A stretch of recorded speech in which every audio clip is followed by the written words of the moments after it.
Initiating translation process. I'm now starting by analyzing the request. The goal is a full Filipino translation of a dramatic English story. I'm focusing on the cultural and linguistic constraints, especially tone. Adjusting names and currency. I've made the critical change of converting all character names to Filipino names. I selected names that sound natural and appropriate for each character's role. I'm now wrestling with the currency conversion. I'm torn between using Philippine pesos and retaining USD to fit the American setting. I'm leaning toward USD since the setting is America. Converting currency for impact. I've decided to proceed with the currency conversion, prioritizing impact as requested. I've analyzed the request that specifies converting the amounts to Filipino currency for cultural relevance. Large sums are being translated with simplified, impactful approximations in Philippine pesos. Small amounts, such as the taxi fare, will keep the original currency. I've made the first translations, including 2 million over 100K and 99K pesos. Refining numerical conversions. I've finalized the translation of larger monetary values, opting for impactful approximations in Philippine pesos. Executing section translations. I'm now sectioning and translating. I've completed the initial hook, replacing names and converting currency, like the 20K to P1M. I've also replaced the pre-roll request with a Filipino welcome phrase and adjusted the formatting to professional line breaks. I'm focusing on ensuring smooth reading and cultural relevance. Translating the dialogue. I am now focusing on translating the dialogue within the airport scene. I've successfully incorporated Filipino names and am maintaining the intended dramatic tension. The emotional beats of the conversation are becoming clearer as I translate. I'm prioritizing accuracy and appropriate word choice to preserve each character's emotional state. Adjusting for tone and emotion. I'm now focusing on preserving the emotional intensity in the translated dialogue. I've switched character names, changing Mon to Leah to fit the Filipino setting, for instance. I'm translating the tense exchange about the flight reservation and will ensure the impact of the discovery and the subsequent cancellation is clear. I've also translated $3,200 to PHP $176,000 to keep up the stakes of the situation. Refining emotional nuance. I'm now refining the emotional impact of the dialogue. I've adjusted phrases to reflect Filipino cultural norms, such as "Alis na ang Hawaiian Flight 447" to enhance the sense of urgency. I've also swapped Leah for Mon and Reyes as requested. I've translated the cancellation fee as expected. I'm making sure that phrases maintain the dramatic tension, with an attorney and a significant sum now included in the scene. Translating the legal documents. I'm now deep into translating the legal documents and preserving the financial stakes and emotional tension. I finished translating the hotel reservation conversation, and I have completed the scene with the Filipino names. I'm focusing on the legal language, adjusting monetary values to match the scene's emotional tone, and ensuring the translations read smoothly. I'm focusing on translating legal jargon. Translating legal jargon. I'm now focusing on the final legal documents. I'm translating engineering scholarships at UC Berkeley to ensure accuracy and impact. The substantial endowment is translated to 16 million pesos. I'm also preparing to translate the final scene with the characters. I'm using Lolo to keep the warmth of the scene. Verifying translation completion. I'm now in the final phase, reviewing the entire translation against all the constraints. I'm confirming all name changes and currency conversions, ensuring the appropriate Filipino names are used. The formatting is fine, and I'm ensuring the opening line and other elements are translated and appropriate. Collapse to hide model thoughts. Chevron right. Nagastos ko ang 1,000,000 piso, 1,000 para sa family vacation sa Hawaii. Pinapangarap ang masayang sandali kasama ang mga mahal ko. Pero sa airport, sabi ng anak kong si Simeon, natawagin na lang nating Mon. Nakalimutan kong bilhan ka ng tiket, umuwi ka na lang. Plano na pala nila akong iwanan parang basura. Makalipas ang 3 linggo, Bumalik sila, nanlaki ang kanilang mga mata nang makita ang isang lalaking nakasuit na nakatayo sa tabi ko dahil handa na ang lalaking ito na sirain ang kanilang mundo. Bago tayo magpatuloy, ciao mong kwiko bak vaan si Jan Jenvoy Ken kwento ng milyonaryo. At huwag kalimutang i-like ang video, mag-subscribe sa channel at mag-iwan sa comments kung anong oras na ngayon sa inyo. Dad, may masamang balita ako. Parang talim na humiwa ang boses ni Mon sa ingay ng terminal.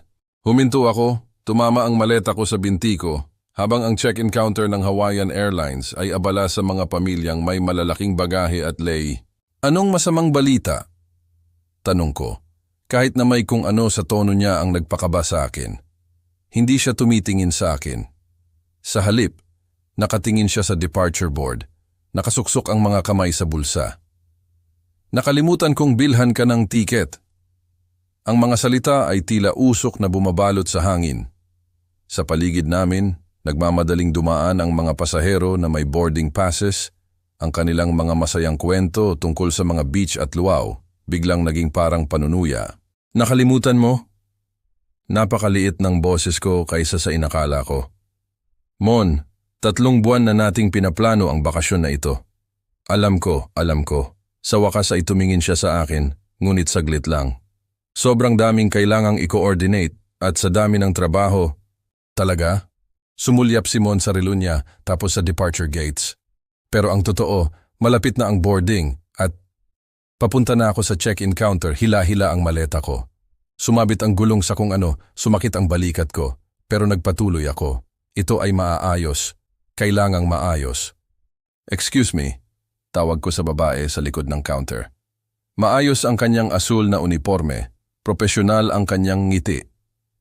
Kailangan kong tingnan kung anong flights mayroon kayo papuntang Honolulu ngayon. May tinipa siya sa computer niya. Sige sir, anong pangalan sa reservation? Lito Reyes, pero mukhang may issue sa booking ko. Mas maraming pagtipa. Isang paghinto. Bahagyang kumupas ang ngiti niya. Hindi ko po makita ang anumang reservation sa ilalim ng pangalang iyan, sir. Sigurado ka bang sa Hawaiian Airlines ito binubook? Sumikip ang dibdib ko. Doon dapat. Ang pamilya ko. Lumingon ako para hanapin si Mon, pero lumayo na siya ng ilang metro, nagpapabalik-balik malapit sa security checkpoint. Hayaan mo akong subukan ng mas malawak na paghahanap, alok ng ahente. Anong mga petsa ang gusto mong maglakbay? Ngayon mismo. Ang anak ko at ang kanyang pamilya ay dapat may tiket na. Tumango siya. Mabilis na gumagalaw ang mga daliri sa keyboard. Ang screen ay sumasalamin sa kanyang salamin habang nag-i-scroll siya sa mga option. Nakikita ko ang reservation para kay Simeon Reyes.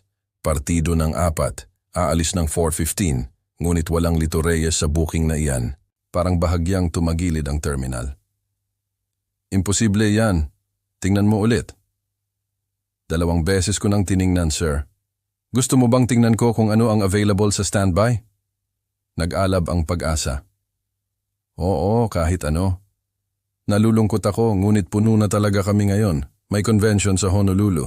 Kung gayon bukas, first class, magbabayad ako kahit magkano. Lumitaw si Mon sa tabi ko, humawak sa braso ko. Dad, kailangan nating mag-usap. Inalis ko siya. Wag ngayon. Inaayos namin ito. Hindi natin ito aayusin. Humigpit ang hawak niya, hinihila ako palayo sa counter. Hindi ito gagana. Pinanood kami ng airline agent na may lumalaking pag-aalala. Nagsimulang tumingin ng ibang pasahero. May isang maliit na bata na tumuro sa maleta ko na tumilapon ng hawakan ako ni Mon. Anong ibig mong sabihin na hindi ito gagana? Iniayos ko ang maleta ko. Bahagyang nanginginig ang mga kamay ko. Kailangang may ibang airline, ibang flight. Dad, makinig ka sa akin. Ang boses ni Mon ay may matalim na gilid na hindi ko pa narinig kailanman. Ang bakasyon ay mangyayari ngayon mismo. Kaya maghanap kami ng ibang paraan para makarating ako doon. Hindi. Ang salita ay patag, pinal. Hindi tayo maghahanap. Ang departure board ay kumikislap, ina-update ang mga oras ng flight. Ang 4:15 Hawaiian flight ay nagpapakita na ngayon ng final boarding call sa umiilaw na pulang letra. Mon, Tinatakot mo ako. Anong nangyayari? Tiningnan niya ulit ang relo niya, mas agresibo. Ang nangyayari ay, kailangan mo nang umuwi, Dad. Kakayanin namin ang bakasyon. Kakayanin? Napaos ang boses ko. Ako ang nagbayad ng lahat. Ang hotel, ang car rental, ang activities para sa mga bata. At nagpapasalamat kami doon. Pero ngayon, ang pagtayo rito at pakikipagtalo ay hindi nakakatulong sa sinuman. Ang air conditioning ng terminal ay umuugong sa itaas, ngunit mainit, nahihilo ako, walang saysay. 3 buwan ng pagpaplano, 1,000 mga family dinner kung saan pinag-uusapan namin ang snorkeling at sunset dinners, at ngayon si Mon ay kumikilos na parang isa akong abala. Umuwi ka na lang, ulit niya, papalayo na sa security checkpoint. Tatawagan ka namin mula sa hotel. Doon ko nakita sa kanyang mga mata. Hindi panik tungkol sa nakalimutang tiket, hindi guilt tungkol sa isang pagkakamali. Relief. Umikot si Mon at naglakad patungo sa gate. Iniwan akong nakatayo sa tabi ng maleta ko sa gitna ng terminal.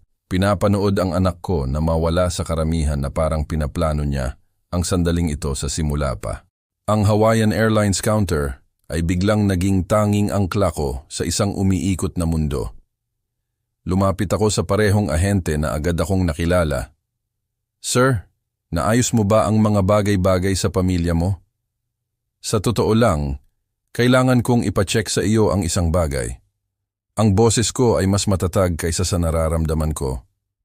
Ang reservation na iyon sa ilalim ni Simeon Reyes, kailan iyon ginawa? Nag-alinlangan siya. Sumulyap sa security checkpoint kung saan naglaho si Mon. Hindi ako dapat magbahagi ng booking details pero gumalaw ang mga daliri niya sa keyboard. Ipinapakita rito na binubook ito. 6 na linggo na ang nakalipas. Partido ng 4. 2 matanda, 2 bata. 6 na linggo na ang nakalipas. Hindi 3 buwan ang una naming pinag-usapan ang bakasyon. Hindi noong nakaraang linggo nang sinabi ni Mon na inaayos niya ang lahat. 6 na linggo na ang nakalipas nang nagpasya na siyang hindi ako isasama. At walang pagbabago na ginawa para magdagdag ng karagdagang pasahero? Wala, sir. Ang reservation ay nanatiling hindi nagbabago mula sa unang booking. Nanghina ang mga binti ko. Humawak ako sa gilid ng counter, ang metal ay malamig sa ilalim ng mga palad ko. Paano ang ibang airline? Kahit ano papuntang Honolulu ngayon, bukas, ngayong linggo. Nag-check siya. Ang kanyang ekspresyon ay lalong nagiging simpatiko sa bawat paghahanap. Natatakot ako na convention season ito. Ang United ay may waiting list na 47 tao. Ang Alaska Airlines ay puno hanggang sa susunod na Martes. Susunod na Martes, mapait ang lasa ng mga salita. Sa panahong iyon, kalahati na ng bakasyon. May isang option, tahimik niyang inalok. Ang Southwest ay may red-eye mamayang gabi na may 2 stop. Darating ka sa Huwebes ng hapon, ngunit ito ay medyo mahal ng walang advanced booking. Gaano kamahal? 79,000 piso, 99,000. Inabot ko ang wallet ko pero huminto. Sa malayo, nakikita ko ang gate para sa Hawaiian flight. Nandoon na si Mon ngayon. Marahil ay nagte-text kay Fee, sinasabi sa kanya na naayos na ang lahat. Ang problema, ako, ay naresolba na. Sir, ang boses ng ahente ay tila nanggagaling sa malayo. Alam niya, sabi ko sa sarili ko kaysa sa kanya. Sa simula pa alam na niya, pasensya na. Tiningnan ko ang kanyang mabait na mukha, ang kanyang tunay na pag-aalala para sa isang nalilitong matanda at bigla akong nakaramdam ng hiya. Hindi ito ang problema niya. Ito ay negosyo ng pamilya, ang uri ng pangit na katotohanan na dapat manatiling pribado. Ang flight, sabi ko, naka-boarding pa ba? Ang final call ay 10 minuto na ang nakakaraan. Malamang ay isinasara na nila ang mga pinto ngayon. Parang tinawag ng kanyang mga salita, may announcement na umalingaw-ngaw sa intercom. Hawaiian Airlines Flight 447 to Honolulu is now closed for boarding. All ticketed passengers should be on board. Lumingon ako sa gate. Kahit mula rito, nakikita ko ang huling ilang nagmamadali pababa sa koridor. Mga bata, mga carry-on bags na tumatalbog sa likod nila. Mga pamilya na patungo sa paraiso ng magkasama. Nag-vibrate ang cellphone ko. Isang text mula kay Mon. Sorry Dad, tatawag kami mula sa hotel. Ingat ka. Ingat ka. Para bang isa akong pabigat na sa wakas ay natanggal niya. Maingat na nilinis ng ahente ang kanyang lalamunan. Tungkol sa Southwest flight na iyon, sir. Gusto mo bang i-hold ko habang nagpapasya ka? Tinitigan ko ang screen ng cellphone ko. Walang paliwanag, walang tunay na paghingi ng paumanhin. Isang kaswal na pagtatanggal lang matapos kunin ang 1,000 at 3 buwan ng aking excitement. Hindi, sabi ko. Isinuksok ang telepono pabalik sa bulsa ko. Hindi, sa tingin ko hindi. Sigurado ka ba? Maaari ko itong i-hold sa loob ng 15 na minuto. Sigurado ako. Dahil bigla, habang nakatayo sa terminal na iyon na may amoy ng kape at tunog ng rolling luggage sa paligid ko, may mahalaga akong napagtanto. Hindi ito tungkol sa nakalimutang tiket o mahinang pagpaplano o kahit sa pagiging makasarili ni Mon. Ito ay tungkol sa kung sino ang tingin nila sa akin, kung sino ang tingin nila na maaari nilang tratuhin na parang isang tanga. Ang departure board ay nag-update ulit. Ang Hawaiian Flight 447 ay nagpapakita na ngayon ng departed sa matitingkad na itim na letra. Si Mon at ang kanyang pamilya ay lumilipad na, marahil ay nagtataas ng baso na may komplementaryong inumin, binabati ang kanilang sarili sa isang bakasyon na karapat-dapat. Hinawakan ko ang handle ng maleta ko at naglakad patungo sa exit. Pero hindi ako talunan, hindi na. Ang bawat hakbang palayo sa gate na iyon ay isang hakbang patungo sa kalinawan. Gumawa sila ng kalkulasyon tungkol kay Lito Reyes. Nagpasya sila na tahimik akong uuwi, marahil ay magrereklamo ng kaunti, ngunit sa huli ay tatanggapin ang pagiging itinapon. Malapit na nilang malaman kung gaano sila nagkamali. Ang automatic doors ay bumukas at tumapak ako sa hangin ng hapon, nagpaplano na ng susunod kong hakbang. Sa likod ko, ang terminal ay abala sa mga travelers na patungo sa kanilang mga destinasyon. Patungo rin ako sa akin. Hindi lang iyon ang inaasahan nila. Ang pila ng taxi ay mas mahaba kaysa sa inasahan ko, ngunit tinanggap ko ang paghihintay. Nagbigay ito sa akin ng oras upang mag-isip, upang hayaan ang mga piraso na tumira sa lugar tulad ng sediment sa nagulong tubig. Saan po? Tanong ng driver nang inilagay ko ang maleta ko sa trunk. Siya ay nasa middle age, mukhang pagod. Marahil ay nakikitungo sa trapiko ng airport buong araw. Oakland, Montclair District. Umupo ako sa likod, hawak pa rin ang cellphone ko, kung saan ang pathetic na text ni Mon ay kumikinang sa screen. Habang umaalis kami sa SFO, tumingin ako sa pamilyar na tanawin ng Bay Area. Ang peninsula ay nakalatag sa ibaba namin, puno ng mga bahay kung saan ang ibang pamilya ay marahil nakaupo na para sa hapunan ng magkasama, nagbabahagi ng kanilang mga araw, gumagawa ng mga plano, hindi nagkakalkula kung paano aalisin ang kanilang sariling ama. Mabigat na araw? Tanong ng driver. Sumulyap sa akin sa rearview mirror. Lalong bumibigat bawat minuto. Hindi ako karaniwang nakikipag-usap sa mga estranghero, ngunit may kung ano sa anonymity ng taxi ang nagpadali. Naranasan mo na bang tinalikuran ka ng pamilya mo? Tumawa siya, ngunit hindi ito tuwa. Kapatid, may mga ex-wife ako na nagpaplano ng aking pagbagsak sa loob ng maraming taon. Ang pamilya ang mga taong alam kung saan eksaktong isasaksak ang kutsilyo. Ang kutsilyo? Iyon mismo ang naramdaman, matatalim, tumpak at nakatuon sa isang bagay na mahalaga. Habang nagmamaneho kami sa Daly City, sinimulan kong i-replay ang mga usapan mula sa nakalipas na ilang buwan. Marso, nang una kong banggitin na gusto kong gumawa ng isang bagay na espesyal para sa mga apo, ang agarang enthusiasm ni Monerdad. Magandang ideya yan. Hayaan mo sa akin ang lahat. Abril nang nakaupo kami sa dining room table ni Fe, tumitingin sa mga brochure ng hotel, si Maya ay halos tumatalon sa upuan niya. Si Saul ay tahimik na tumango, mas tahimik kaysa karaniwan, ngunit tila sumusuporta. Ngunit ngayon sa paglingon nakikita ko ang mga palatandaan, ang paraan ni Mon na ipinilit na hawakan ang lahat ng bookings. Ang suggestion ni Fe na baka mas komportable ako na manatili sa ibang hotel sakaling masyadong maingay ang mga bata.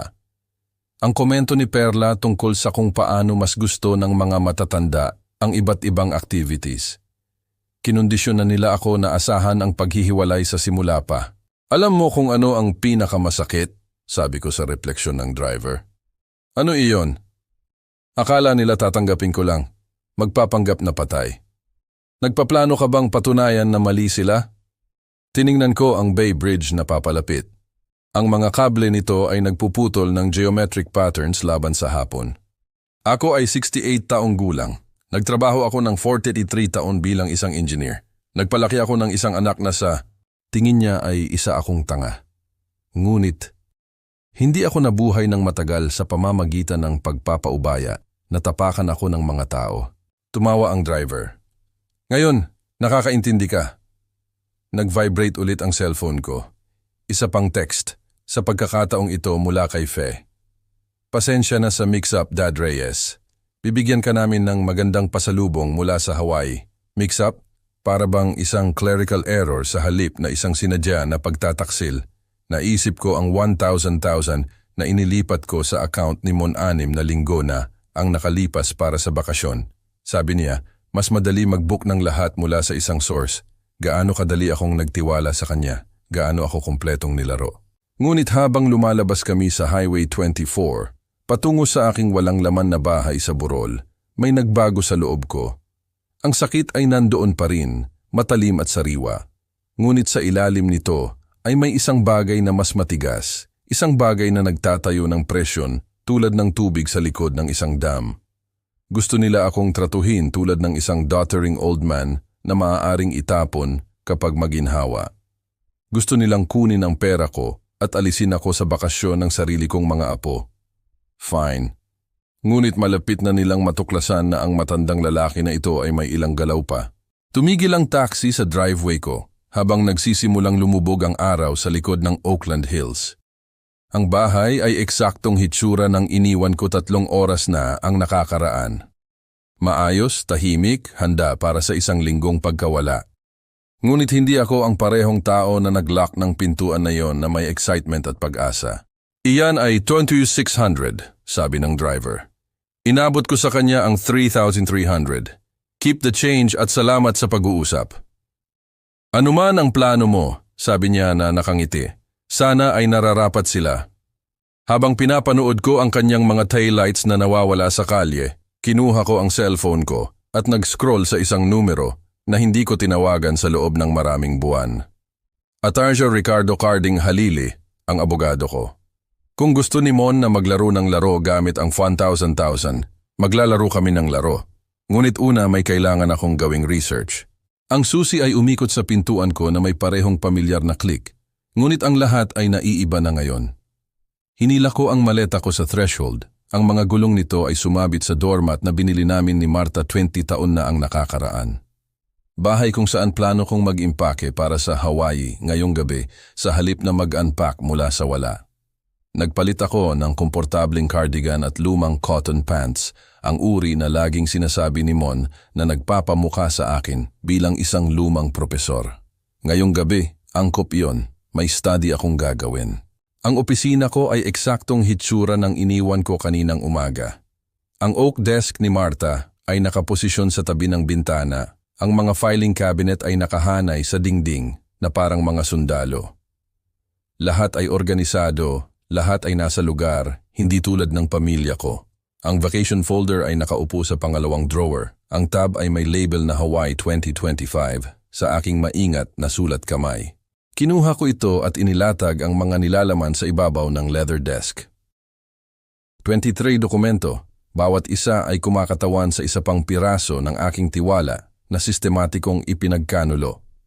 Travel agency invoice, pay 1,000,000 na inilipat sa account ni Mon-anim na linggo na ang nakalipas. Hotel confirmation, Grandwa, Ocean View Suites, 7 guests, 10 gabi. Binilang ko ang mga pangalan, Mon, Faye, Perla, Saul, Maya, Ethan at Marta Reyes. Marta, ang asawa ko, napatay na sa loob ng 3 taon. Inilagay talaga nila ang pangalan ni Marta sa halip na akin. Ang reservation na binayaran ng pera ko ay hindi man lang kasama ako. Nanginginig ang mga kamay ko habang inabot ko ang hotel brochure. magagandang larawan ng sunset, mga pamilya na naglalaro sa malinaw na tubig, mga henerasyon na nagtitipon sa paligid ng mga hapagkainan. Lahat ng pinag-usapan namin sa mga family planning sessions na iyon. Dad, magugustuhan mo ang Ocean View Suite, sabi ni Mon. Magkakaroon ng mga kamangha-manghang alaala ang mga bata. Idinagdag ni Faye. Lahat ng iyon ay kasinungalingan. Kinuha ko ang telepono, hindi ang cellphone ko, kundi ang lumang landline na iginiit ni Martha na panatilihin namin. May isang bagay tungkol sa sandaling ito ang nangangailangan ng bigat ng tunay na koneksyon, hindi wireless convenience. Kinonekta ako ng directory assistant sa Grandwa Resort Reservations. Leia ito. Paano ako makakatulong? Ang kanyang boses ay may dala na sanay na Hawaiian warmth. Kailangan kong i-cancel ang reservation sa ilalim ng pangalang Reyes. Hayaan mo akong hanapin niyan, Reyes. Oo, nakikita ko ang reservation para sa 7 guests. Check-in bukas. Ocean View Suites sa loob ng 10 gabi. Sigurado ka bang gusto mong i-cancel? Lubos akong sigurado. Maaari ko bang itanong kung bakit? Baka makapag-alok ako ng mga alternatibo. Iba't ibang uri ng kwarto, partial stays. Walang alternatibo. I-cancel ang lahat. Isang paghinto. Naririnig ko ang pagtipa niya. Marahil ay sinusubukang iproseso kung bakit may isang taong magkakansela ng napakamahal na booking. Mr. Reyes, kailangan ko kayong ipaalam na ang pagkansela ng ganito kalapit sa pagdating ay magre-resulta sa malaking parusa. Sir, sigurado ka ba? Ito ay isang napakalaking reservation. Baka kung makikipag-usap ka sa aming guest services manager, i-cancel iyan ngayon, pakiusap. Mas maraming pagtipa. Ang tunog ng isang printer. Opisyal na negosyo ang isinasagawa. Naproseso na ang cancellation. Dapat kang makatanggap ng kumpirmasyon sa email sa loob ng 1 oras. May iba pa ba akong maitutulong sa iyo ngayon? Sa totoo lang, oo. Kapag may dumating bukas na umaasa sa reservation na iyon, ano ang sasabihin mo sa kanila? Ipapabatid ko sa kanila na ang reservation ay kinansela ng primary booking party sa 6:47 p.m. Pacific Time noong Mayo 15. Perpekto. Malalaman ni Mon kung kailan eksaktong gumawa ako ng aksyon at mas mahalaga, malalaman niya na ito ay sinadya. Salamat, Leia. Malaking tulong ka. Ibinaba ko ang telepono at tumingin sa nakakalat na mga papel sa desk ko. Sa sulok ay nakaupo ang isang naka-frame na larawan ng Huling Pasko. Si Mon, Faye, ang mga bata, si Perla at si Saul, lahat ay nagtitipon sa paligid ng Christmas tree ko. Nagbubukas ng mga regalo na binili ko, kumakain ng hapunan na binayaran ko para i-cater. Lahat sila ay nakangiti sa mapagbigay na matandang tanga. Well, tapos na ang mapagbigay na bahagi. Ang liwanag ng umaga ay sumasala sa mga kurtina ng kwarto ko ng iba kaysa sa mga nakaraang linggo. Sa unang pagkakataon mula nang simulan namin ang pagpaplano ng bakasyon na ito, natulog ako ng mahimbing, walang panaginip, ganap. Walang anxiety tungkol sa pag-iimpake. Walang excitement tungkol sa pagkakita sa mukha ni Maya nang una niyang makita ang karagatan. Walang mental na listahan ng mga activities na maaring magustuhan ng mga apo. Tahimik lang. Naligo ako, nagbihis ng malinis na damit at nagtungo sa kusina. Ang lumang percolator ay masayang bumubula sa counter. Pinupuno ang bahay ng parehong aroma ng kape na bumati sa amin ni Martha sa loob ng 43 taon ng kasal. Ang cellphone ko ay nakaupo sa counter kung saan ko ito iniwan. Nagpapakita ang screen ng missed calls pero hindi ko ito pinansin habang nagbubuhos ako ng kape at nagdadagdag ng cream.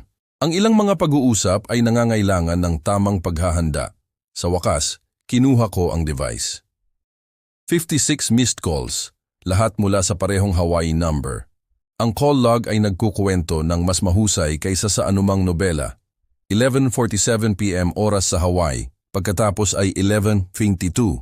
Pagkatapos ay 12:03 a.m. Bawat 15 minuto sa buong gabi, par 30 a.m., 5:15, 6 no. Gising si Mon buong gabi. Sa pagitan ng mga tawag, mga text messages. Nag-scroll ako sa kanila, pinapanood ang panic na lumalaki sa real time. Dad, tawagan mo ako pabalik. Urgent. Sabi ng hotel kinansela mo ang lahat. Dad, hindi ito nakakatawa. Tumawag ka ngayon. Umiiyak ang mga bata. Wala kaming mapuntahan. Tawagan mo ako pabalik. Ang mga timestamp ay nagpinta ng isang malinaw na larawan. Ang pamilya ay dumating sa Grandwa bandang 3 p.m. Oras sa Hawaii kahapon. 6 mandiana panatememetan oras sa California. Eksaktong habang ibinaba ko ang telepono kay Leia. Naglakad sila sa magandang resort desk na iyon. Excited at pagod mula sa paglalakbay. Marahil ay pinaplano na ang kanilang unang sunset dinner. At natuklasan na wala silang kwarto. Dinala ko ang kape ko sa sala at umupo sa paborito kong armchair sa tabi ng bintana. Sa labas, ang kapitbahay ko ay naglalakad sa kanyang golden retriever, ang parehong ruta na ginawa nila tuwing umaga sa loob ng 12 taon. Normal na routine ng Martes para sa lahat. Nag-vibrate ang cellphone ko sa isa pang incoming call, Hawaii number. Hayaan ko itong tumunog. Lumitaw ang voicemail notification pagkaraan ng ilang sandali. Pinatugtog ko ito. Dad, hindi ko alam kung ano ang tingin mong ginagawa mo, pero kailangan mong ayusin ito ngayon na. Nag-i-stay kami sa lobby ng hotel buong gabi. Hindi tumitigil si Perla sa pag-iyak. Hindi naiintindihan ng mga bata kung ano ang nangyayari. Ito ay malupit at hindi kinakailangan at hindi ka talaga iyan. Tumawag ka sa akin pabalik at ayusin mo ang gulo na ito. Malupit at hindi kinakailangan. Interesanteng pagpili ng mga salita mula sa isang taong nag-iwan sa kanyang ama na stranded sa isang airport. Ang kape ay perpekto ang lasa. Brazilian blend na giniling ng sariwa kahapon nang umaga nang naniniwala pa ako sa mga family vacations at pagtawa ng mga bata at 3 henerasyon na gumagawa ng mga alaala ng magkasama. Inilagay ko ang tasa sa side table at kinuha ang cellphone ko. Nag-scroll sa Hawaii number ni Mon. Ang daliri ko ay naka-hover sa berdeng call button. 6 na linggo ng pagpaplano. Paman-thousand na inilipat ng walang tanong. 3 buwan ng masayang pag-uusap tungkol sa snorkeling at luwaw at pagtuturo kay Maya na mag-body surf. Lahat ng iyon ay inorkestra upang alisin ako. Gusto ni Mon na mag-usap ngayon matapos ang 56 na hindi nasagot na tawag at mga mensahe na nagawang isisi ang lahat maliban sa kanyang sarili. Perfect. May mga bagay din akong sasabihin. Pinindot ko ang call button. Sinagot ni Mon bago matapos ang unang ring. Dad, sa wakas, ano ba ang nangyayari? Sabi ng hotel kinansela mo ang buong reservation namin. Ang boses niya ay masyadong malakas kaya kailangan kong ilayo ang telepono sa tenga ko. Sa background, naririnig ko ang ibang boses. Si Faye na nagsasabi ng isang bagay tungkol sa complete disaster. Umiiyak ang isa sa mga bata. Kumusta, Mon? Kamusta ang bakasyon mo? Huwag kang maglaro sa akin. Wala kaming matutuluyan. Naiintindihan mo ba ang ginawa mo? Inabot ko ang notepad ko, ang ginagamit ni Marta na panatilihin sa tabi ng telepono para sa pagkuha ng mga mensahe. Ang ilang mga pag-uusap ay nangangailangan ng dokumentasyon. Sa totoo lang, naiintindihan ko ng perpekto. Sabihin mo sa akin, nang plano mong iwan ako sa airport kahapon, saan eksaktong inaasahan mong gugugulin ko ang bakasyon ko? Isang paghinto. Ang mga boses sa background ay tumahimik. Dad, iba iyon. Tungkol ito sa mga inosenteng bata. Sino ang mga inosenteng bata na kasangkot ng sinadya mong alisin ako matapos kunin ang 1,000 ko? Hindi iyan pareho. Sinulat ko ang oras. 8:03 a.m. California, 5:03 a.m. Hawaii. Ang boses ni Mon ay may dala ng pagod ng isang taong gising buong gabi sa krisis. Tulungan mo akong intindihin ang pagkakaiba, anak. Ang pagkakaiba ay na-stuck kami sa isang banyagang lugar na walang pera at mga bata na hindi naiintindihan kung bakit nasira ang bakasyon nila. Interesante. Kahapon sinabi mo sa akin na umuwi lang ako nang na-stuck ako sa isang banyagang airport. Ano ang nagbago? Lumakas ang boses ni Faye sa background. Mon, sabihin mo sa kanya ang tungkol sa credit cards. Credit cards? Gumawa ako ng tala. Dad, hindi namin kayang mag-hotel pa. Puno lahat dahil sa convention. Inilagay namin ang buong biyahe sa credit. Umaasa na mababayaran ito sa, umaasa sa iba't ibang sitwasyon. Ibig mong sabihin, umaasa na mababayaran ito gamit ang pera ko habang ako ay nakaupo lang sa bahay na parang isang itinapon na muwebles? Tigilan mo na ang pagiging dramatic. Hindi na ito tungkol sa iyo. Tungkol ito kay Perla at sa mga bata. At naging tungkol ito sa akin sa sandaling kinuha mo ang pera ko at inalis ako sa bakasyon ng sarili kong mga apo. Nagbago ang boses ni Mon. Naging mas matigas. Fine. Gusto mong makipaglaro ng hardball? Pagbalik ko sa California, pagsisisihan mo ito. Sa tingin mo maaari mong i-manipulate ang pamilyang ito gamit ang pera? Sinulat ko iyan, salita sa salita. Pagsisisihan mo ito. Mon, nagbabanta ka ba sa akin? Pinapangako ko sa iyo na ang mga aksyon ay may kahihinatnan. Matanda. Naitala ko rin iyan.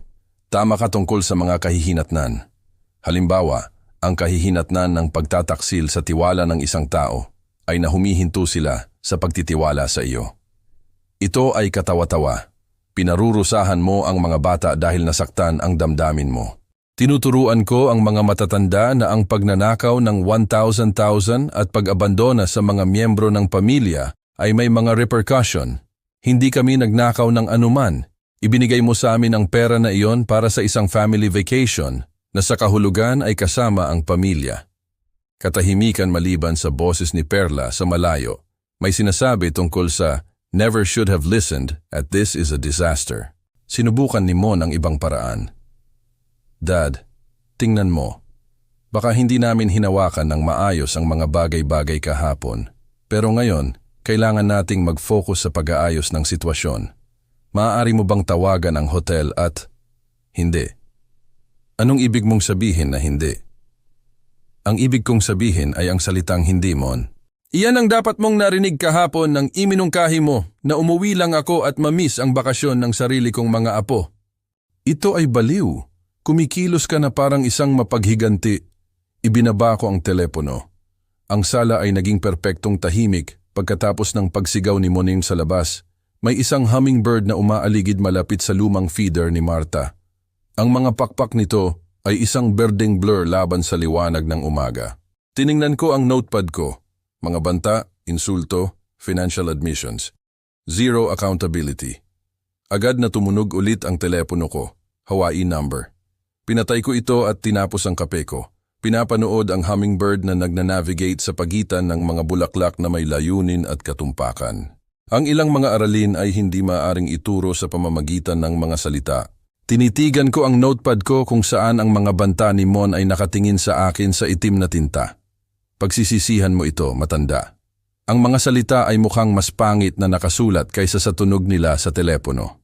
Ang reading chair ni Marta ay nakaupo na walang laman sa tabi ng bintana. Ang liwanag ng hapon ay dumadaloy sa mga floral cushions na pinili niya 30 taon na ang nakakaraan. Halos makita ko siya doon, nakatiklop ang mga kamay sa kanyang kandungan. Naghihintay na itanong ko ang tamang tanong. Anong gagawin mo, Marta? Ngunit alam ko na. Hindi kailanman hinayaan ni Marta ang sino man na itulak siya, kahit na nagkakahalaga iyon sa kanya ng pagkakaibigan o kaginhawaan ng pamilya. Nagtayo siya ng isang karera sa pag-aalaga sa pamamagitan ng pagtindig sa mga doktor, na nag-iisip na ang mga babae ay nabibilang sa background.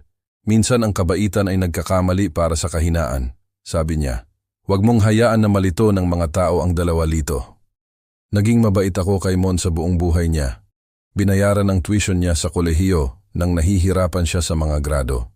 Co-signed ang una niyang apartment lease nang walang ibang nagtitiwala sa kanya. Sinuportahan ang kanyang mga mortgage payments sa loob ng 3 magkahiwalay na pagbabago ng trabaho.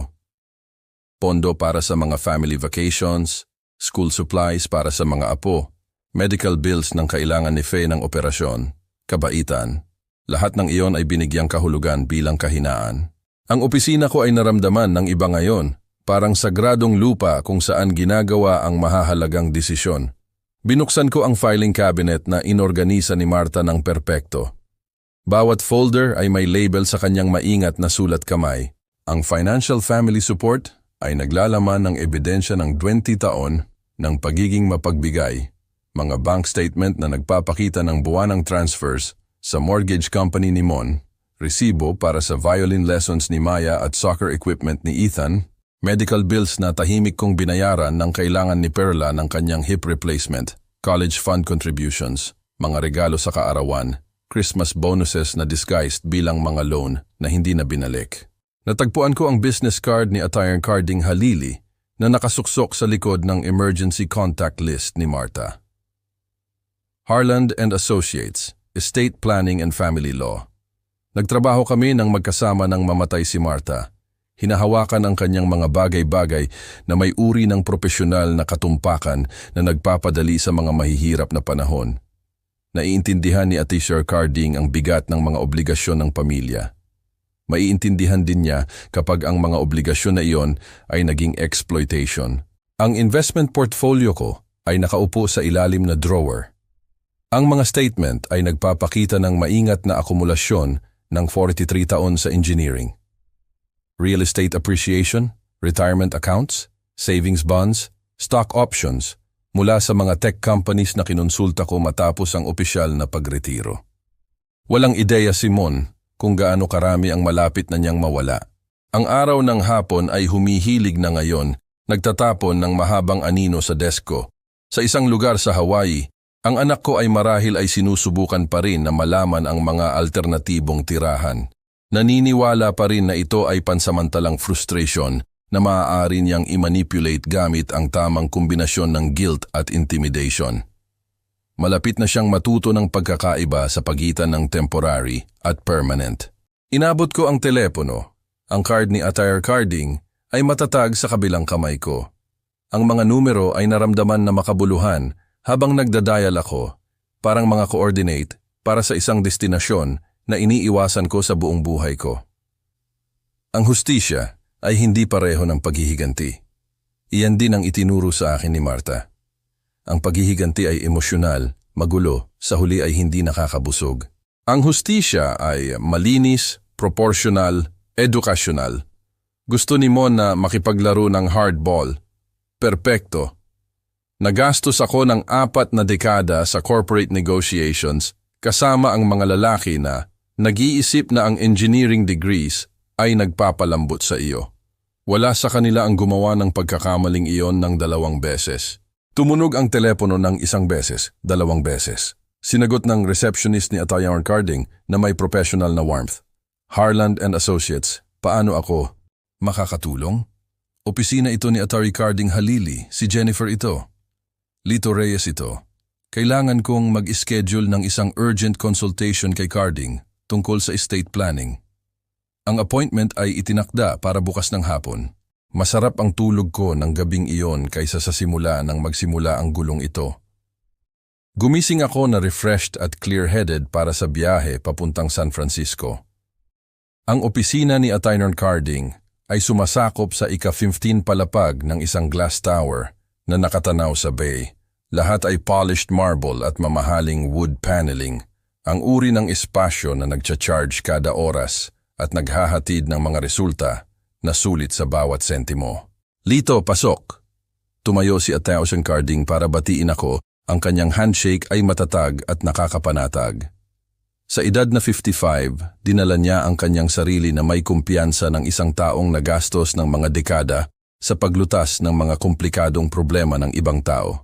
Umupo ako sa leather chair sa tapat ng kanyang mahogany desk at inilatag ang aking dokumentasyon na parang ebidensya sa isang pagsubok. Mga bank statement, resibo, nagbabantang text messages, mga tala mula sa tawag sa telepono kahapon. Ano ang sitwasyon? Tanong ni Atayang Carding.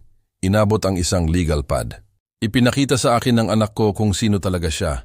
Kailangan ko ng legal na proteksyon mula sa kanyang kasakiman.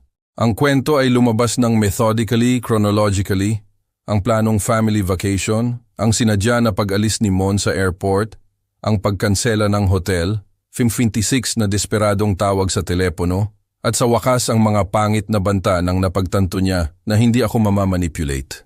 Nagtala si Atayang Carding, paminsan-minsan ay nagtatanong ng mga nagpapalinaw na tanong na nagpapakita ng kanyang karanasan sa mga family disputes. Gaano katagal na nangyayari ang financial dependency na ito? 20 taon, minimum. May dokumentasyon ako na bumabalik sa kanyang unang mortgage. At ang mga banta ay specific? Sinulat ko sila verbatim. Ipinadulas ko ang notepad sa desk niya. Pagsisisihan mo ito, matanda. Ang mga aksyon ay may kahihinatnan. Pinag-aralan ni Attorney Carding ang mga tala, ang kanyang ekspresyon ay lalong naging seryoso. Lito, ito ay tunog na parang attempted financial coercion. Sa California, iyan ay batayan para sa disinheritance na may legal na proteksyon laban sa mga hamon. Ibig sabihin,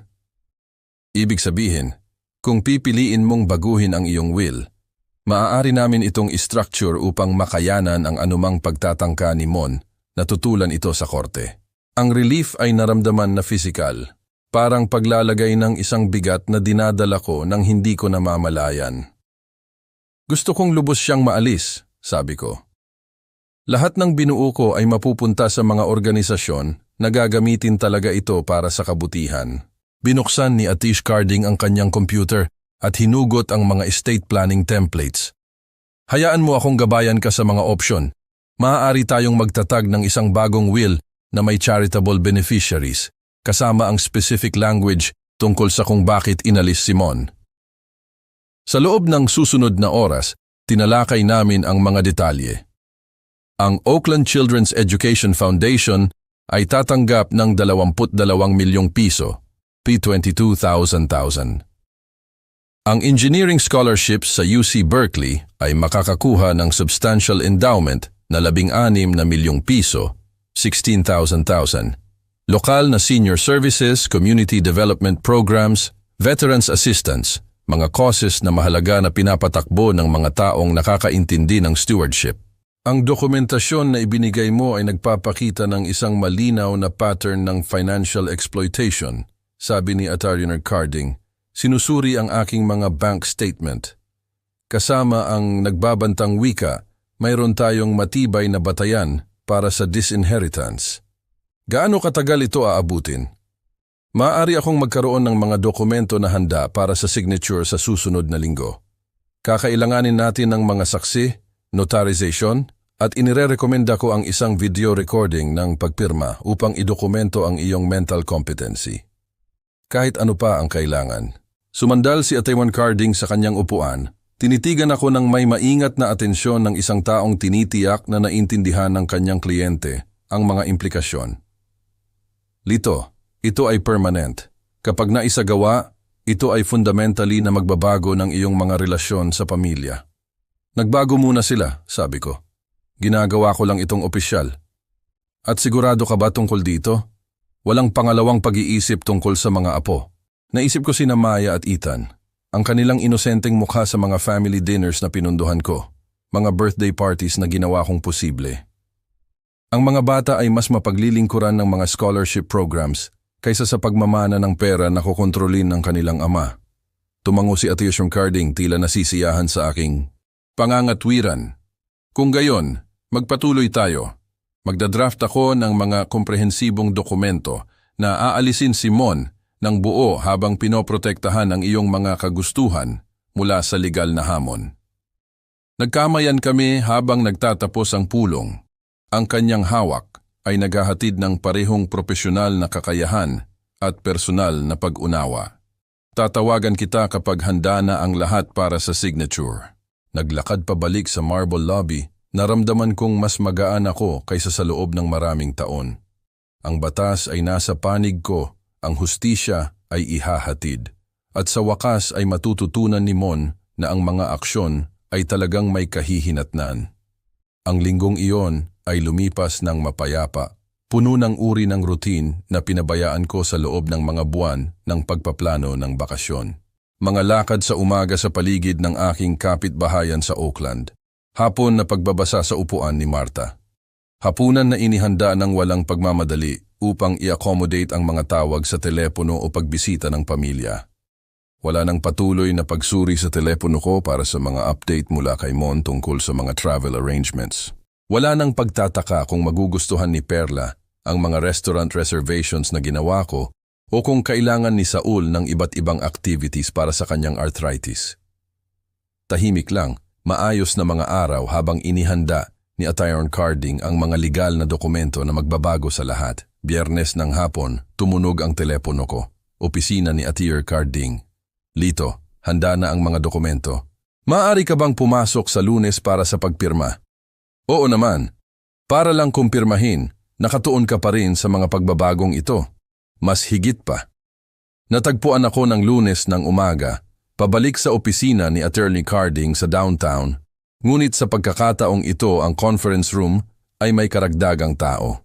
Ang kanyang kalihim, si Ginang Chen, at isang paralegal na nagngangalang David ay nakaupo sa polished table na may mga notary stamps at opisyal na mga form na nakaayos na parang mga surgical instruments.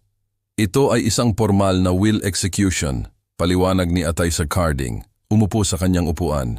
Ang lahat ay kailangang masaksihan at inotarize upang maiwasan ang mga hamon sa hinaharap. Ang bagong will ay nakalatag sa harap ko. 23 pahina ng legal na wika na nagtatranslate ng aking galit sa mga permanenteng kahihinatnan. Pahina pagkatapos ng pahina ay detalyado ang pag-alis ni Simeon Reyes mula sa anumang mana, ang pagtatatag ng charitable trusts, ang pagtatalaga kay Attorney Carding bilang executive na may full authority na ipamahagi ang mga assets ayon sa aking kagustuhan. Hayaan mo akong basahin ang mga pangunahing probisyon ng malakas, sabi ni Attorney Carding. Ang kanyang boses ay may bigat ng legal na seremonya. The testator Lito Reyes, na may sound mind at clear judgment, ay inalis ang kanyang anak, Simeon Reyes, mula sa lahat ng mana dahil sa ipinakita na financial exploitation at nagbabantang pag-uugali sa testator. Ang mga salita ay naramdaman na makapangyarihan, pinal. Bukod pa rito, the testator ay nagtatalaga ng mga sumusunod na charitable organizations bilang pangunahing beneficiaries. Nagpatuloy si Attorney Carding sa listahan na maingat naming binuo. Si Ginang Chen ay nag-adjust ng kanyang salamin. Mr. Reyes, naiintindihan mo ba ang mga probisyong ito ng kumpleto? Oo. At isinasagawa mo ba ang will na ito ng malaya ng walang coercion? Lubos na malaya. Inactivate ni David ang isang video camera na nakaposisyon sa isang tripod. Para sa tala, mangyaring sabihin ang iyong pangalan at ang petsa ngayon. Lito Reyes, Mayo 25, 2025. At isinasagawa mo ba ang will na ito sa sarili mong malayang pagpili? Oo. Ang aking pirma ay naramdaman na matatag sa mga opisyal na dokumento. Bawat letra ay sinadya at pinal. Si Ginang Chen at David ay pumirma bilang mga saksi. Ang kanilang presensya ay tinitiyak na walang anumang hukuman sa hinaharap ang maaaring magtanong sa bisa ng aking mga desisyon. Ang notary seal ay pumindot sa papel na may nakakabusog na autoridad. Ginagawang opisyal ang lahat sa ilalim ng batas ng California. Ang orihinal na will ay mananatili sa aming security vault, sabi ni Attorney Carding. Inabot sa akin ang mga selyadong kopya. Ito ang iyong mga personal na talaan. Inirerekomenda ko ang pagpapanatili ng isang kopya na na-access at isa pa sa isang safety deposit box. Kailan mo sa tingin matutuklasan nila? Iyan ay depende kung kailan mo pipiliin na sabihin sa kanila. Ipinasok ko ang sobre sa ilalim ng braso ko. Naramdaman ang bigat nito na parang armor laban sa hinaharap na manipulation. Ang flight nila ay bumalik sa Huwebes ng hapon. Marahil ay gusto nilang magkaroon ng ilang uri ng family meeting tungkol sa nangyari. Tumango si Attorney Carding na may pagkaalam. Ang mga family meetings pagkatapos ng krisis ay may posibilidad na ipakita ang totoong mga prioridad ng lahat. Sa labas ng kanyang opisina, ang San Francisco ay abala sa karaniwan nitong enerhiya. Mga taong negosyante na nagmamadali sa mga appointment, mga turista na kumukonsulta sa mga mapa, mga street performers na nagpapatawa sa mga tao, normal na buhay na nagpapatuloy habang ang aking personal na mundo ay nagbago sa axis nito. Ang biyahe pa uwi ay nagdala sa akin sa Bay Bridge na may paboritong tanawin ni Martha ng city skyline, nakakalat na parang isang postcard. Gusto niya ang trabaho ngayon, malinis, legal, proporsyonal na hustisya. Gumawa si Mon ng kanyang pagpili sa airport nang nagpasya siya na ako ay disposable. Ngayon, mamumuhay siya sa mga kahihinatnan. 2 linggo na ang nakalipas mula nang selyuhan ni Attorney Carding ang mga pinal na dokumento sa kanyang vault. Sa panahong iyon, pinanatili ko ang aking mapayapang routine habang mentally na nagre-rehearse ng sandaling ito. Kami ni Attorney Carding ay kinumpirma ang mga detalye ng flight, tinalakay ang timing, at naghanda para sa kung ano ang darating. Ngayon, nakatayo sa tabi niya sa International Arrivals Terminal sa SFO, naramdaman ko ang parehong kalmado na kumpiyansa na nagdala sa akin sa bawat pangunahing desisyon ng aking engineering career. Ang Flight 441 mula sa Honolulu ay lumapag, tahimik na sabi ni Atty. Carding, sinusuri ang kanyang telepono. Paparating na sila sa customs. Ang leather portfolio sa ilalim ng kanyang braso ay naglalaman ng mga dokumento na kukumpleto sa aming misyon. 3 linggo ng pagpaplano, legal na paghahanda, at psikolohikal na kahandaan lahat ay humantong sa sandaling ito. Nagsimulang dumaan ang mga pasahero sa mga sliding doors na may markang nothing to declare. Mga pamilyang may kulay na may mga lei na nakalagay sa paligid ng kanilang leeg. Mga mag-asawa na may dalang mga duty-free shopping bags. Mga business travelers na sinusuri ang kanilang mga telepono. Ang karaniwang pagdami ng mga taong bumabalik mula sa paraiso. Pagkatapos ay nakita ko sila. Si Perla ang unang lumitaw, masayang nakikipag-usap kay Saul tungkol sa isang bagay na nakita niya sa eroplano. Ang kanyang malaking sombrero ay may dala pa rin ng Hawaiian Airlines baggage tag at may dala siyang shopping bag na may nakasulat na Maui sa buong harap.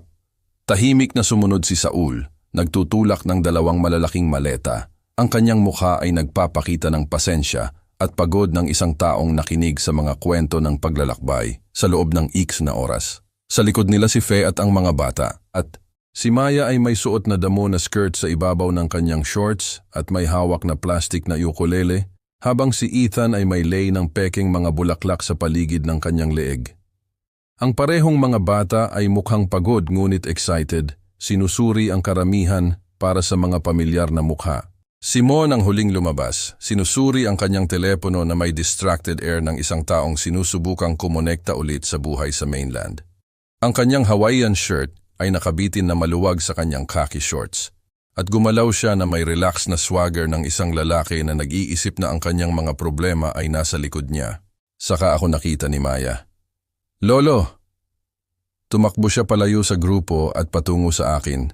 Ang kanyang plastic na ukulele ay tumatalbog sa tabi niya. Sumunod si Ethan, ang kanyang mukha ay umiilaw sa tunay na tuwa. Lolo Lito, na-miss ka namin ng sobra. Hintayin mo hanggang marinig mo ang tungkol sa mga dolphins. Lumuhod ako para yakapin silang dalawa. Naramdaman ang kanilang maliliit na braso na yumakap sa leeg ko na may walang komplikadong pag-ibig na tanging mga apo lang ang maaaring mag-alok. Sa isang sandali, ang bigat ng kung ano ang malapit na mangyari ay pumindot sa dibdib ko. Ngunit pagkatapos ay tumingin ako at nakita ang mukha ni Mon. Huminto siya sa paglalakad ng buo. Ang kanyang relaxed na vacation demeanor ay nag-evaporate habang pinoproseso niya ang hindi inaasahang welcoming committee. Ang kanyang mga mata ay gumalaw mula sa akin patungo kay Atty. Carding. Kinukuha ang profesional na kasuotan ng aking abogado at ang portfolio na nakasuksok sa ilalim ng kanyang braso. Dad, ang boses ni Mon ay may dala ng isang nota ng pagod. Anong ginagawa mo rito? Sinasalubong ka pa uwi, sabi ko. Tumayo at maingat na inilagay ang mga bata sa tabi ko. Kumusta ang bakasyon mo? Lumitaw si Faye sa tabi ni Mon. Ang kanyang ekspresyon ay nagbabago mula sa pagkalito patungo sa isang bagay na papalapit sa alarma habang napansin niya ang presensya ni Atty. Carding. Si Perla, hindi nakikita ang tensyon. Nagpatuloy sa kanyang chatter. Lito, anong wonderful surprise? Hintayin mo hanggang marinig mo ang tungkol sa luau na pinuntahan namin. At ang resort ay may ganitong kamanghamanghang breakfast buffet. Hindi, Perla, tahimik na sabi ni Saul. Ang kanyang accountant's instincts ay kumukuha sa mga undercurrents na hindi niya napansin. Baka kailangan nating lumapit si Atty. Carding. Ang kanyang galaw ay tumpak at propesyonal. Ginoong Simeon Reyes, ang kanyang boses ay may formal na tono ng opisyal na negosyo. Namutla ang mukha ni Mon sa ilalim ng kanyang vacation tan. Iniabot ni Atty. Carding ang silyadong Manila envelope patungo kay Mon na may formal na bigat ng isang court officer na naghahatid ng mga papeles. Ginoong Simeon Reyes, ito ay kopya ng binagong last will and testament ng iyong ama na isinagawa noong Mayo 25, 2025. Nanginginig ang mga kamay ni Mon habang tinatanggap niya ang sobre. Ang ingay ng airport, mga announcements, mga gulong ng bagahe, mga pag-uusap, ay tila nawawala sa background static habang ang atensyon ng lahat ay nakatuon sa legal na dokumento. Ano ito? Bulong ni Fe, binabasa ang return address sa sobre. Binuksan ni Mon ang selyo na may biglang galaw. Ang kanyang vacation relaxation ay ganap na nag-evaporate. Inihayag niya ang mga papel at nagsimulang iskan ang mga nilalaman. Ang kanyang mga mata ay mabilis na gumagalaw sa legal na teksto. Pinanood ko ang kanyang mukha na nagbago habang dumarating ang pag-unawa. Una ang pagkalito, pagkatapos ay ang hindi paniniwala. Pagkatapos ay ang isang bagay na papalapit sa horror habang naabot niya ang mahahalagang sipi tungkol sa disinheritance. Hindi ito maaaring totoo, sabi niya. Ang kanyang boses ay bahagya lamang isang bulong. Sumandal si Fe sa balikat niya, binabasa ang parehong nakapipinsalang salita. Ang kanyang mukha ay walang kulay habang pinoproseso niya ang mga implikasyon. Lito, sabi niya, sinusubukang panatilihin ang isang makatwirang tono. Tiyak na maaari nating ayusin ito. Isipin mo ang mga bata, sila ang mga apo mo. Inisip ko sila, kalmado kong sinagot. Iyan ang dahilan kung bakit nagbayad ako ng 1,000 para sa kanilang Hawaiian vacation. Bumangon ang ulo ni Mon mula sa mga dokumento. Ang kanyang mga mata ay nagniningas sa uri ng desperadong galit na nagmumula sa panunood ng isang plano sa buhay na gumuho sa real time. Hindi mo ito maaaring gawin sa amin. Ako ang anak mo. Oo, sabi ko. Ang anak na nag-iwan sa akin na stranded sa isang airport at nagbanta sa akin ng sa wakas ay tumindig ako para sa sarili ko. Si Perla, sa wakas ay naiintindihan na may seryosong nangyayari, ay huminto sa kanyang chatter sa kalagitnaan ng pangungusap. Lito, anong nangyayari? Bakit mukhang galit ang lahat? Maingat na kinuha ni Saul ang braso niya. Perla, baka bigyan muna natin sila ng privacy. Ngunit hindi interesado si Mon sa privacy. Imposible ito. Hindi mo maaaring alisin ang pamilya. May mga batas. Nagsalita si Ativer Scarding na may profesional na kalmado. Sa totoo lang, Mr. Reyes, ang batas ng probate ng California ay ganap na sumusuporta sa karapatan ng iyong ama na ipamahagi ang kanyang estate ayon sa nakikita niyang tama. Ang dokumentasyon ay legal na matibay. Tututulan ko ito sa korte. Ang boses ni Mon ay tumaas ng sapat upang makakuha ng mga sulyap mula sa ibang mga travelers. Hindi ito mananatili. Pakiusap, gawin mo, sabi ko. Naghanda si Attorney Carding para sa posibilidad na iyon. Ang video recording ng aking competency evaluation ay dapat na maging particular na nakakumbinsi sa sinumang hukom. Si Faye ay nag-i-scan pa rin ng mga legal na dokumento. Ang kanyang praktikal na isip ay nagkakalkula ng mga pagkawala. The house, the investments, lahat? Lahat, kumpirma ni Attorney Carding. Ang Oakland Children's Education Foundation at ang UC Berkeley Engineering Scholarship Fund na ngayon ang pangunahing beneficiaries. Kinumot ni Mon ang mga papel sa kanyang kamao, pagkatapos ay agad na pinatag ulit na parang baka magbago iyon sa mga nilalaman nila. Ito ay baliw. Itinatapon mo ang pamilya mo dahil sa isang bobo na pagtatalo. Isang bobo na pagtatalo? Ang boses ko ay nanatiling level, ngunit naramdaman ko ang espiritu ni Marta na nagpapalakas ng aking resolve. Mon, kinuha mo ang 1,000 mula sa akin. Inalis ako sa bakasyon ng sarili kong mga apo at nagbanta sa akin nang tumutol ako. Hindi iyan isang pagtatalo, iyan ay pagtataksil. Hinila ni Maya ang aking jacket. Lolo, bakit sumisigaw si Daddy? Tumingin ako sa kanyang nag-aalalang mukha at nakaramdam ng kurot ng tunay na kalungkutan. Ang mga batang ito ay lalaking nagtataka kung bakit nawala ang kanilang mana.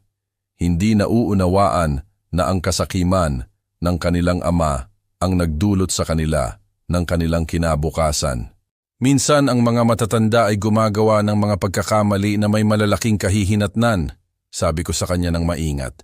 Ang desperasyon ni Mon ay umabot sa isang bagong pitch. Kukuha kami ng mga abogado. Patutunayan namin na na-manipulate ka, na hindi ka nag-iisip ng malinaw. Binuksan ni Attorney Carding ang kanyang sariling portfolio at inabot kay Mon ang isang business card. Masaya akong magbigay ng dokumentasyon ng kumpletong mental competency ng iyong ama sa sinumang abogado na kunin mo. Fair warning, ang frivolous litigation ay maaaring maging mahal. Ang pamilya ay nakakumpol sa paligid ng kanilang mga vacation luggage. Ang masayang alaala ng Hawaiian beaches ay nababalutan na ng bagong katotohanan na ito. Si Perla ay patuloy na tumitingin sa pagitan ng mga mukha, hindi pa rin lubos na nauunawaan ang kalakhan ng nangyari. Si Saul gayunpaman ay lubos na nauunawaan. Ang kanyang accounting background ay nagturo sa kanya na kilalanin kung kailan ang mga numero ay nagdaragdag sa disaster. Mon, tahimik niyang sabi, baka dapat na inisip mo ang mga kahihinatnan bago ka kumilos. Kumilos si Mon sa kanyang father-in-law. Huwag mo akong turuan, naaapektuhan nito tayong lahat. Hindi, sabi ko ng matatag. Naaapektuhan nito ang mga taong nagtaksil sa tiwala ko. Ang iyong mga anak ay inosente. Iyan ang dahilan kung bakit nagtatag ako ng mga scholarship funds na tutulong sa mga batang tulad nila sa loob ng mga henerasyon. Isinara ni Atay de Carding ang kanyang portfolio ng may finality. Mga Ginoo, tapos na ang aming negosyo rito. Umikot siya patungo sa terminal exit at sumunod ako, iniwan ang pamilya ni Mon upang iproseso ang kanilang bagong katotohanan sa gitna ng masayang kaguluhan ng mga bumabalik na travelers at vacation reunions.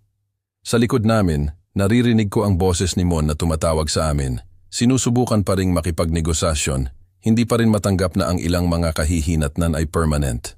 Ang lakad sa pamamagitan ng mga koridor ng SFO ay naramdaman ng iba kaysa sa 3 linggo na ang nakakaraan. Noon ay hinila ko ang maleta ko sa mga parehong bulwagan na ito bilang isang nalilito, pinagtaksilan na matanda.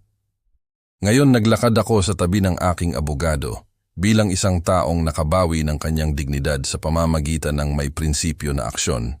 Kami ni Atay Carding ay kaunti lang ang sinabi sa elevator ride papunta sa parking garage. Ang bigat ng natapos na hustisya ay hindi na kailangan ng komento.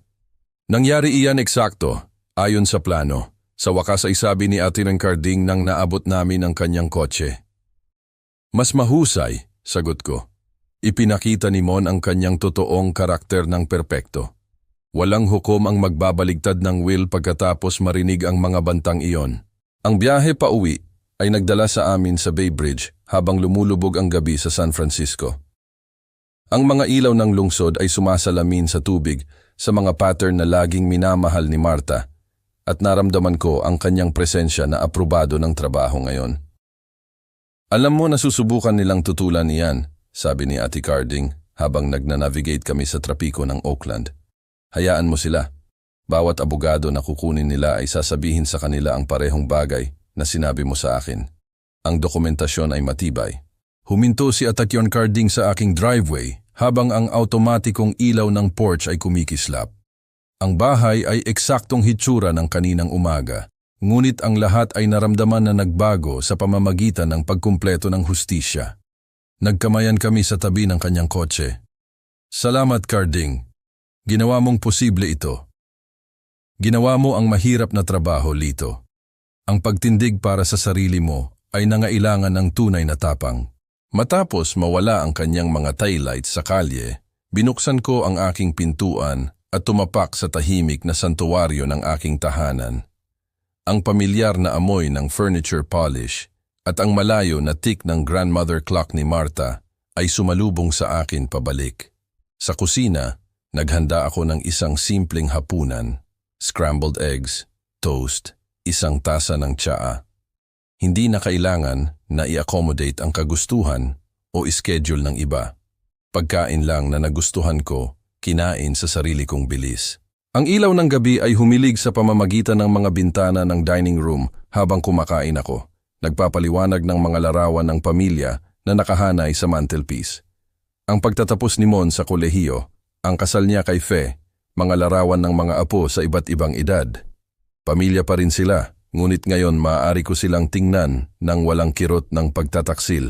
Ang paborito kong armchair ay tumawag mula sa posisyon nito sa tabi ng bintana ng sala. Umupo ako sa pamilyar nitong yakap kasama ang tsaa ko, tumitingin sa hardin na tinanim ni Marta at pinanatili ko sa loob ng nakaraang 3 taon. Ang huling ilang linggo ay nagbago sa akin mula sa victim patungo sa advocate. Mula sa isang taong tumanggap ng maling pagtrato, patungo sa isang taong humingi ng hustisya. Si Marta ay magiging proud sa lalaking naging ako, o marahil sa lalaking naalala ko kung paano maging. Ang telepono ko ay nakaupo sa side table, pinatay mula nang umalis sa airport. Walang duda na sinusubukan ni Mon na tumawag, naniniwala pa rin na maaari niyang inegosasyon ang kanyang daan palabas sa mga kahihinatnan. Ngunit ang ilang mga aralin ay maaari lamang matutunan, hindi maituro. Ang mga charitable organizations ay makakatanggap ng tawag ko bukas. Ang Oakland Children's Education Foundation, ang UC Berkeley's Engineering School, ang Senior Services Program, mga worthy causes na pinapatakbo ng mga nagpapasalamat na tao na nakakaintindi ng stewardship. Ang pera ko ay popondohan ang violin lessons para sa mga batang ang mga magulang ay nagtatrabaho ng maraming trabaho.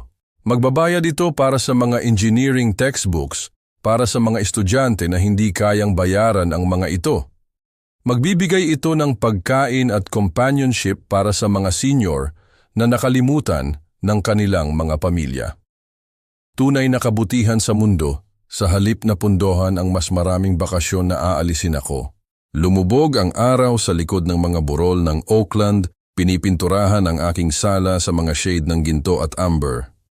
Sa isang lugar sa buong bay, ang pamilya ni Mon ay marahil ay pinoproseso pa rin ang kalakhan ng kanilang nabagong sitwasyon. Si Perla ay malilito, si Saul, tahimik na nagkakalkula, si Fe ay nagpaplano ng damage control, at si Mon ay matututunan na ang mga aksyon ay talagang may kahihinatnan. Tinapos ko ang tsaa ko habang dumilim sa kapitbahayan. Ang bukas ay magdadala ng sarili nitong mga hamon, mga tawag sa telepono mula sa mga miyembro ng pamilya, marahil ay mga legal na papel mula sa desperadong mga abogado, ang logistics ng pag-a-update ng mga bank account at investment portfolios. Ngunit ngayong gabi, umupo ako sa sarili kong upuan sa sarili kong bahay, napapalibutan ng tahimik na dignidad ng isang lalaki na nakabawi ng kanyang paggalang sa sarili. Ang karunungan ni Marta ang gumabay sa akin sa pinakamadilim na panahon ng pagtataksil ng pamilya. Sa sandaling ito ng mapayapang resolusyon. Hustisya ang inihatid, mga aralin ang natutunan, kinabukasan ang sinigurado. Sapat na iyon. Ito ay perpekto. Sa wakas ito ay ganap na akin. Kung nagustuhan mo ang kwentong ito, paki-like ang video na ito, mag-subscribe sa channel, at ibahagi ang iyong mga impresyon ng kwentong ito sa comments. Upang makinig sa susunod na kwento, mag-click sa box sa kaliwa. Salamat sa panonood.